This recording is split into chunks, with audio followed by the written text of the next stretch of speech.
Tennessee baseball has definitely taken center stage recently, which we never thought it would do. Yeah, it's been very exciting to watch. So let's go ahead and set this up. Is Tennessee baseball better off if they lose a game in the College World Series? Okay. No. Where are you going with that? I think Tennessee baseball is better off if they lose a game in the College World Series. That makes no sense. I'm going to play this game. Tennessee lost the first game of the SEC tournament, and then they went to go win the SEC tournament. I think losing a game does two things. It keeps you from a long layoff so you're not out of rhythm. And it also helps you refocus when you're putting added pressure on yourself. And I think losing a game can absolutely help. And I'm going to give you two examples. I'll give you one. Do you remember the 2004 World Series when the Red Sox broke the curse of the Bambino? Yeah, I'm aware of this. Yes.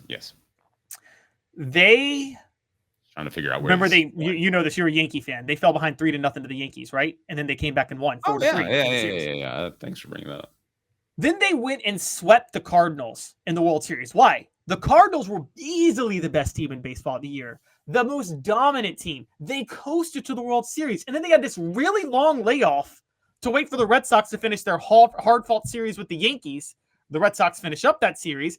They're in such a rhythm that the Red Sox just sweep the Cardinals in the World Series. There was no way that was going to change. I think it's the same with Tennessee baseball. Travis nailed it.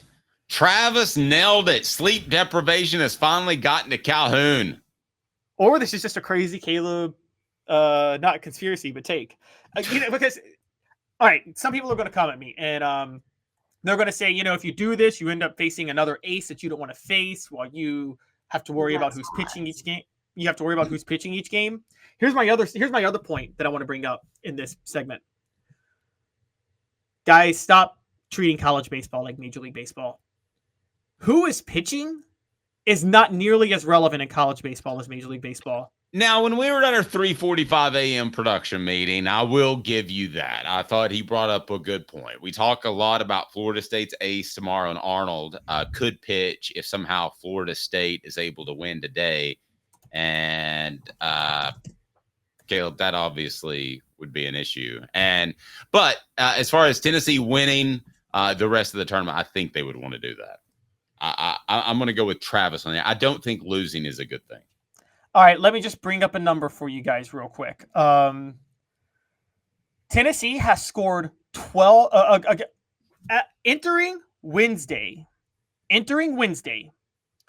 Tennessee has had faced the aces of all of the other four teams that were still in the College World Series when Wednesday began. They faced all four of them. They scored 12 runs in 17 innings against them. They have lit them up. Okay, they lit up Florida State's ace. They lit up Texas A&M's, Florida's ace earlier in the season. They have been lighting up aces because their lineup is so elite. It doesn't really matter. It's not postseason baseball in the majors. Where in the majors, as you know, Dave, the game really tightens in the major leagues. It gets really tight. Didn't you think, though, that Elias says they got a wake-up call in game one? They needed a ninth inning comeback, needed to score 4 runs. Didn't you think they got that wake-up call? Are you suggesting they need a wake-up call? I'm suggesting they could use another wake-up call and stay in rhythm a little bit. Now, you're right. The way that ninth inning happened probably does help them a little bit going forward because that was a wild game. Now, let me steal man y'all's point real quick. I think the culture of college baseball in Knoxville and the culture of Tennessee chokes permeates to fans, permeates to players. I do believe that. So maybe you don't want them stuck in an elimination game and losing. I get that. But I also think that sometimes losing helps you refocus. And I think that it's that way in any sport. Dave, I'm just going to be honest with you. If the Patriots had lost to the Giants the final game of the regular season in 2007, don't you think they would have beaten them in the Super Bowl then? Perhaps. I thought the Giants had a really good push rush in the middle to negate their short passing game. Thought their defensive line was special. Well, I'm gonna. That's not the reason I think the Giants won that game. Let's put it that way. But the Patriots dropped 38 points on them in the final week of the regular season, and then went and dropped, what was it, 14 in the Super Bowl? Now, yes, the Giants had a good. You just can't beat playoff Eli. You know that. Oh yes, remember in the two luckiest runs in the history of the NFL, honestly, are those two. But yeah, I just think that losing a game a lot of times can help you refocus. I think you see it in college football all the time. When you're in now you don't want to lose in college football, or it used to be this way. You could be knocked out of the national title race. But if you do lose and you get that second chance, you don't blow it usually. You usually come through. Alabama getting that second chance with LSU in the Sugar Bowl in 2011. Alabama absolutely beat the brakes off LSU in that game. All right. Travis, I'm with you. He said, wake up call. They're playing like the 52 Yankees right now. I agree with you. Caleb made his argument. And I'm not saying that Tennessee can't win the College World Series if they lose a game, but I think they're a heck of a lot more likely to do so if they don't. I mean, I guess if you just based on numbers, that's the case, because you lose one, then you lose another one, you're out. But let me ask you this. I mean, how much of a difference is it? I mean, in your mind, significant, a little bit if they lose, if they were to lose a game?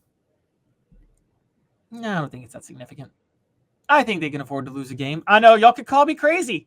I know it's crazy, but I think sometimes losing a game does help you. I think it in a double elimination tournament where you still control your own destiny.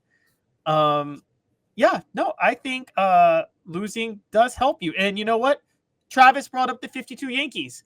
It took the 52 Yankees 7 games to beat the Brooklyn Dodgers that year. So you just brought up a team that lost 3 times in the postseason and managed to win it. So I'm just saying, just pointing that out. Our friends, the Hemp House, the premier hemp dispensary online with a wide variety, great selection, and strict standards. There's all kinds of stuff out there that could do harm to your body. Make sure you go to the Hemp House. I use the promo code HOOK. That's HOOK for 10% off. It's Hemp House Chat with 2Ts.com, Hemp House Chat with 2Ts.com, and use that promo code HOOKed, and you'll be well taken care of. Travis, I'm with you. Caleb, you don't want to lose a game, but I do love you. Also, yes. I just want to add, not only did the 52 Yankees lose 3 games to the Dodgers in the World Series that year, they were down 3-2, having to go back to Ebbets Field in Brooklyn to play. Now, you guys can be like, oh, it's Brooklyn. It's still New York. It's like it was a road game. No, back then, Brooklyn was a totally different place from Manhattan or the Bronx, if anybody knew how New York was set up back then. You were going to a foreign country going over to Brooklyn in the 1950s. So that was a road game for the Yankees. I feel like your take's from a foreign country on the loss.